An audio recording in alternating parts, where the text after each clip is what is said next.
Emily froze, paralyzed by fear. The bear was huge, easily twice her size, and its growl reverberated through her bones. She took a slow step back, her feet barely making a sound against the forest floor, but the bear's sharp gaze followed her every movement. It was a crisp autumn morning when Emily, a curious 8-year-old girl, ventured into the woods near her home, a small cabin tucked away on the edge of a vast forest. Her parents had warned her about the dangers of straying too far, but her adventurous spirit couldn't resist the allure of the unknown. The forest was alive with the sounds of nature, the rustling of leaves, the chirping of birds, and the distant hum of wind moving through the trees. Emily, with her trusty backpack and a few snacks, set off along the familiar trail she had walked with her father many times before. Today, however, she wanted to explore on her own. Her parents were busy with chores around the cabin, and she relished the independence. As she wandered deeper into the forest, the towering trees began to thin, and soon she found herself in an unfamiliar part of the woods. The vibrant colors of the fall foliage gave way to a more muted, somber landscape. Emily paused and looked around, realizing she hadn't recognized any of the trees or the trail. A sudden sense of unease crept into her chest. She tried retracing her steps but couldn't seem to find the path back. The more she walked, the more the trees seemed to close in on her, their gnarled branches twisting above, blocking out the sunlight. Panic began to set in, but Emily tried to remain calm. She called out for her parents, but her voice only echoed back at her, swallowed by the vastness of the forest. Hours passed and the sun began to dip behind the horizon. Emily's stomach growled with hunger, and her legs were aching from the long, aimless wandering. Her light-hearted adventure had quickly turned into a desperate quest for safety. She needed to find her way back, but the deeper she went, the more lost she became. That's when she heard it. A low, guttural growl from somewhere in the woods. Frozen in place, Emily's heart raced. She had read stories about bears before, but she never thought she would encounter one in real life. The sound grew louder, closer, and soon out of the underbrush emerged a massive black bear.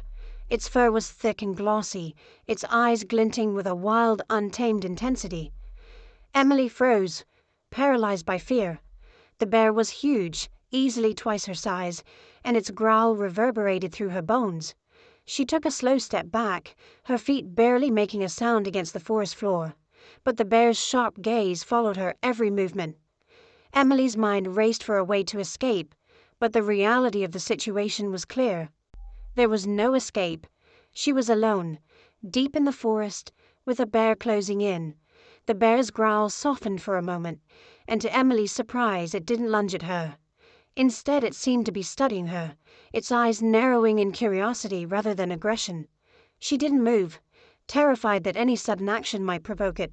The bear sniffed the air, its nostrils flaring, as if sensing something about her. Then unexpectedly, the bear lowered its head and stepped closer, a slow and cautious approach. Emily's heart skipped a beat. She wanted to run, to scream, but her body remained frozen in place. The bear's massive paw landed softly on the ground as it approached, its dark amber eyes still fixed on her. The forest around them fell into an eerie silence, the sounds of wildlife seemingly vanishing altogether.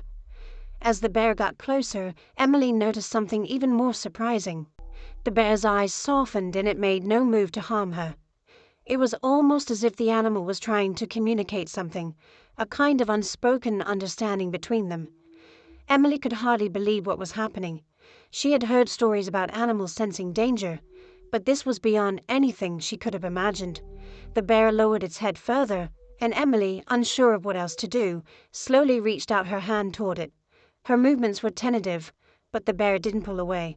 Instead, it gently nudged her hand with its snout, a surprisingly tender gesture. Emily's mind raced. Was this a sign that the bear wouldn't hurt her? Or was it simply toying with her? But before she could process her thoughts, there was another sound, a rustling from the bushes behind her. Emily turned her head just in time to see a second figure emerging from the shadows. It wasn't another bear, but a human, a man clothed in rugged outdoor gear, with a concerned expression on his face. "Emily," the man called out, his voice filled with relief and worry. It was her father. He had been searching for her all afternoon, tracking her footsteps as the daylight faded. When he heard the bear's growls, he rushed to the sound, fearing the worst. But what he found was something he could hardly believe: his daughter standing calmly near the bear, seemingly unharmed.